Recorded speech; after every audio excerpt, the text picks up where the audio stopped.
agaasimaha guud ee wasaaradda warfaafinta Soomaaliya ee daahfuray dood ku saabsan yareynta fikirka xag jirka ah.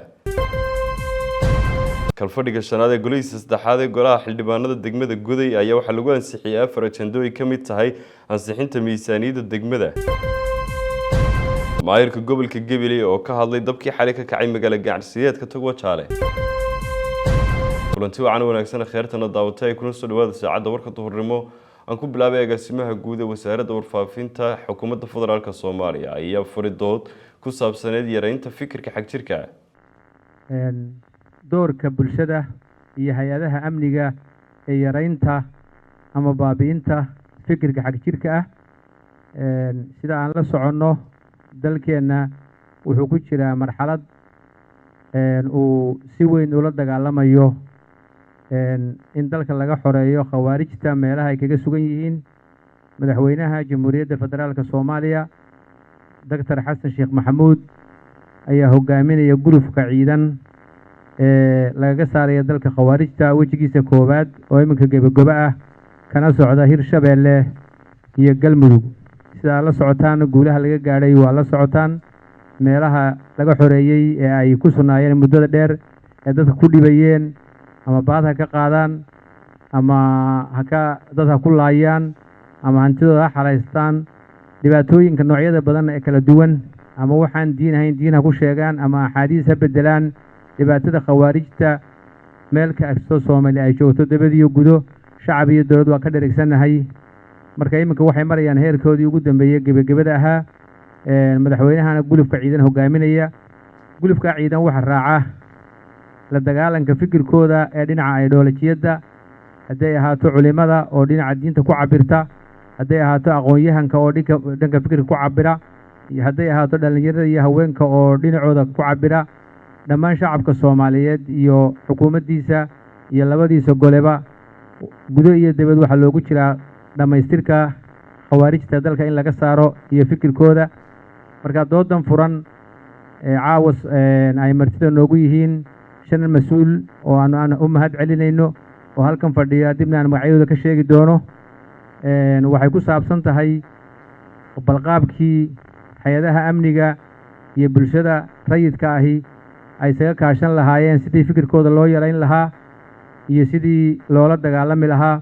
iyo sidii ay ideolojiyad ahaan loo suulin lahaa wasaaradda warfaafinta dhaqanka iyo dalxiiska oo doorkeeda wacyigelineed iyo warfaafineed gudanaysa ayaa doodan soo qaban qaabisay khaasatan waaxda la dagaalanka fikirka xag jirka ah ayaa door weyn ka ciyaartay wasaaradda inteeda kalena way caawisay waa u mahad celinaynaa waaxda iyo ciddii caawisayba banalkan caawa waxaa ka qayb geli doona shanta mas'uul ee kala ah afayeenka ciidanka booliska Soomaaliyeed Sidiiq Aadan Cali Sidiiq Doodishe agaasimaha horumarinta qoyska iyo caruurta Faadumo Maxamed Cali Caadle agaasima ku-xigeenka xarunta Tubsan Ibrahim Aadan Ibrahim madaxa waaxda wacyigelinta ee wasaaradda diinta iyo awqaafta Sheekh Axmed Cabduqaadir Xaamud iyo qoraa siyaasi abwaan sare Maxamed Deeq Cabdi Madar oo loo yaqaano haldhaa soo dhawaada aad iyo aad ugu mahadsantihiin ka soo qaybgalkiina dooda iyo sida aad waqtiga ugu timaadeen waana ka cudur daaranaynaa waqtiga iyo dibdhaca ku yimi barnaamijka furitaankiisa. Kalfadhiga 25aad ee golihiisa saddexaad ee golaha xildhibaanada Guday ayaa waxa lagu ansixiyay sanad miisaaniyadeedka degmadaasi. degmada Guday kalfadhigan oo ajendayaashiisu ay noqon doonaan haddii la yiraahdo 4 ajende dhageysigii warbixinta waxqabadka 2015 dhageysiga warbixinta iyo ansixinta sanad miisaaniyadka cusub ee 2016 waxa ajendaha kale saddexaad waxa weeyaan ansixinta hogaamintii ka dambeysay intii maartay kalfadhidii u dambeeyay wixii ka dambeeyay hogaamintii dib laga soo magacaabay sanadka gabagabada ah ee 2015 dib laga soo magacaabay waxa kale oo iyadana maartay ajendayaasha kamid ah ajendaha afraad waxa weeyaan dhageysiga warbixinta maxkamadda degmada kiis baa soo galay 27 waa ciqaab waa madani kiisaska madaniga la yiraahdo dacwadaha caadiga ka furmaan ee ay noogu yimideen 27 kiis 14 kiisna waa criminal case ciqaabta kiisaska la yiraahdo weeyaan kiisaskaas dhammaan go'aan bay heleen wax wareegay ma laho sanadka 2016 ku wareegay ma leh maxkamadda degmadu go'aan bay wada siisay saad ogtiin ba maxkamadda degmadu wax ku dhax taala xaruntii gobolka ku dhax taala 27 kaba marka laga reebo 10 kiis oo ciqaaba mooyeen inta kala ambiil ba laga qaatay miisaaniyadeeda 2015 wuxuu ahaa 126 milyan 263,550 buu ahaa miisaaniyadeeda guud mushaarka ka soo dhacayay qasnada dhexe ee xafiiska maaliyadda heer deegaan wuxuu ahaa 107 milyan 938,285 buu ahaa sidaa iyo kadaalika howlfulinta degmada goday ee 2015 miisaaniyadka tirsi taariikheedka Itoobiya wuxuu ahaa 7,572,308 bir sidoo kale waxay ahaayeen mashaariicda 2015 degmada goday 10,824,458 bir bay ahayd oo ka soo baxaysay dakhliga degmada goday yani ay soo saareen degmadu سجود مركز ميزانية وحياة سان هرب وشة بقول 26 مليون لا بقول 6,550 بيه هيد دخل جود دقمة صار لا بكون شان يطبعا كتير تاريخات كتوبيا دقمة جودي وحوها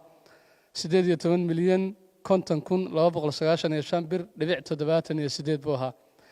وقرشه جود لا بكون شان يطبعا كي maayirka gobolka Gabiley oo ka hadlay dabkii xalay ka kacay magaalo ganacsiyeedka Togwa Jaale runtii masiibo weyn ba halkan ka dhacday waa markii labaad ee magaalada Wajaale dab aad u xoogani ka dhaco muddo 5 sano gudahooda iyadoo dabkani waliba uu ka khasaaro culus yahay sida muuqata khasaarihii dabkii hore oo eeriyadan dabku hadda ka kacay ay tahay eeriyadii Jibladleyda oo dad badan runtii hantidii hore ka badan sida muuqata ama aynu xogta ku hayno khasaare soo gaaray aad iyo aad baan ugu mahad celinaynaa cid kasta oo ka soo gurmatay dabkan iyo masiibadan xalay magaalada Wajaale ka dhacday oo ay ugu horeeyaan ciidanka dabdamiska qaranka ee naftooda hurayaasha oo taliyahoodii halkan joogo ilaahay magaciisa ha raajiyo oo dhibaatooyinka dabkani sababay ee qarankeena uu ku sababay haddaanu isaga iyo ciidankiisaasi joogin khasaare nafeed iyo maal oo intan ka badan ay dhici lahaayeen ciidamada kala duwan ee uu taliyaha u yahay ee ka soo gurmaday Boorama ee ka soo gurmaday Gabiley ee ka soo gurmaday Hargeysa dhammaantood aad iyo aad baan ugu mahad celinaynaa sidoo kale ciidanka inooga soo gurmaday dawlad deegaanka iyagana waa u mahad celinaynaa waxaan u mahad celinaynaa ciidamada kala duwan iyo shacabka runtii xalay oo dhan u soo jeeday sidii dabka loo xakameyn lahaa ee masiibada inta loogu koobi lahaa ilaahay baynu subxaanahu wa ta'aala u weydiinaynaa inuu cawad khayr qaba uu siiyo dadka halka hantidooda ku waayay waa khasaare aad iyo aad u adag dadka qaar baa jimladii iyo tafaariiqdiiba goob u wada yaaleen oo maanta bannaan runtii u eg waa khasaare aad iyo aad u culus ilaahay waxaan u weydiinaynaa inuu ilaahay subxaanahu wa ta'aala naxariis iyo ugu bedelo wanaag shacabka guud ahaan reer Somaliland waxaan ugu baaqanaa in dadka la garb istaago oo lagu caawiyo sidii runtii loo gacan qaban lahaa ilaahayna waxaan rajaynaynaa inuu inoo fudaydiyo marka inta laga yimaado arinta aanu ku baaqanaa waxa weeye arrimaha noocan ah looma baahna maalinta iyo labada iyo saddexda cishe arrimahani qodan yihiin in sawirrada la badiyo hadallada la badiyo dabadeed halka lagaga dhaqaaqo waxaynu u baahannahay inay noo noqdaan 10 sida inta ugu fudud imika suuqa aynu hadda joognay baaba'ay dhibaatada uu taliyu ka hadlaya intan badbaadayna waa ta ka jirta deeyaa loo sheegay cidda loo sheegay qofka koobaad ee mas'uuliyaddu saarantay waa ninka walaalkii oo meheradiisii baabaaday arkaya ee isaguna imika dhibtii dhex fadhiya saacadan aynu joogno baynu u baahannahay inuu isagu dubaha qaato oo dhibaatada halkan ka dhacday uu gacantiisa ku xalliyo oo aanu dawladba sugin taliyu waa idinka arkaya wuxuu sheegay barandihii halkaa ku yaallay ee labada sakadood u dhaxeeyey inuu qaybta ugu weyn ku leeyahay dabka halkaa ka dhacay waa idinka arkaya imika soo jeedka oo ka kii ku lamida baa ku yaal waa inay saacadan baa dubaha qaataan oo dee iska furaan haddii kalena runtii dee dawladda furi doonta waxaynu u baahannahay inaynu arrimaha runtii si degdeg uga feejignaano ilaahayna subxaanahu wa ta'aala dhibaatooyinka soo noqnoqonaya inuu inaga badbaadiyo inuu rajaynaynaa aad iyo aad baan mar labaad iyo mar saddexaadba dadkaa dhibtu gaadhay aan ugu ducaynaynaa waxaanan ku baaqanaa cid kasta hadday tahay dawlad hadday tahay xubnuhu hogaaminaya wasiir ku-xigeenka wasaaradda biyaha ee dowlad deegaanka Soomaalida ayaa kormeeray mashaariicyo dhowr ah oo biyo-gelin ah marka waxaa ku xigay iyadana aan soo aragnay aan soo kormeernay mashruucan Galiil Sandoore Obolle Higloley taga hadda waxaan taaganahay mashruuci Dhurwaale iyo Qawri Bayax iyo Haarta Sheekha Gilo guya ay ka cabeeyeen baan taaganahay marka ujeedaduna waxay ahayd oo kaliya wala habsameen socodka wakaaladaha say u shaqeeyaan inaan ogaano qaarkood si fiican bay u shaqeynayaan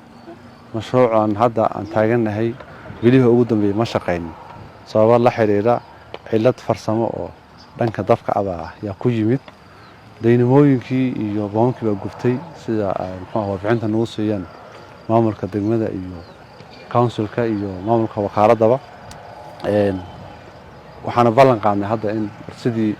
loo kicin lahaa aan qaybtaanada ka qaadano maamulada degmooyinka iyo gobolada shirar gooni ah baan soo galnay waxaana kala qaadnay rool walba cidda iska leh roolka xafiiska biyaha ee degmada kan councilka ama magaalooyinka ka gobolka intaas waanu soo kala qaadanay wala shir weyn oo aan ka soo wada qaybgali doono maaliyadda iyo madaxtooyada iyo maamulada degmooyinka gobolada ka soo qaybgali doonaan wuu inoo dambeeyaa laakiin hadda waxaan ku sii heshiinay oo aan go'aanadani ku ka ahaa bar sidii ay durba u kicin lahayn oo uga shaqaysiin lahayn in falankeeda aan galno gaar ahaan mashruucan oo hadda aan shaqaynayno oo kan Qawri Bayax ay ka cabto Gile iyo Guyo iyo Haarta Sheekha wuxuu u baahan yahay qalab aad u waaweyn oo daynamooyin aan rajaynayo in dalka aan laga heli doonin oo ilaa dibadda aan ka dalbi doono baa jira marka in roolka anaga ah ugu weyn xagga sustainability-ga aan xooga saarno si dhaqsaan oo u shaqeeyo baan ku wada hadalnay waxyaabaha yararka ee hadda u baahan yahayna degmadu ay sii qabato ee mushaarka shaqaalaha iyo shidaal haddii loo baahdo waxyaabahaasaan hadda ku heshiinay si guudna xafiiska biyuhu waa regulatory marka wixii hadda ka dambeeya mashaariicaha nooca inuu gacanta ku sii hayo qorsho ma aha policy-ga biyahana dhigahaya insha allahu tacaala waxaan rajaynaynaa in mashaariicaha noocana si habsami leh oo annagoo dhisayna awoodooda dhanka dhaqaalaha iyo dhanka qalabkaba wakaalado dhammaystiran oo awood u leh inay hantaan mashaariicaha noocan oo kaleeta aan dhisnabaan ujeedka ugu weyn taas u ah mashaariico badan baan soo marnay oo mugweyn fiiq baan tagnay ilaa xamaro mashruucan ay ka cabto kan kale Idishaale waan soo marnay inkastoo waxyaabo ka dhimanaayeen kan Gore baan soo marnay kuwan hadda aan ka warbixinay baa kamid ahaa si guud mashaariicu way wada shaqeynayaan inta badan marka laga reebo mashruucan hadda maanta aan taaganahay marka si guud waxa weeyaan qaybta electromechanical ama dabka way waxa ugu dhibka badan ee ay ka cabanayaan wakaaladu annagana waxaan ku kala qaadanay degmooyinka iyo maamulada gobolada iyo degmooyinka u mara mashaariicdan waxyaabaha heavy maintenance ama dayactirada culculus oo kale in roolka xafiiska biyaha uu noqdo laakiin markay noqoto waxyaabaha farsamada yararka ah markii horena ayaga lahaa intaas ayaan kusoo gabagabeynaya saacadda warkada duhurnimo warkan dhigiisa markale intaan dib u kulmi doono waxaad kaga tegayaa maanaha Allah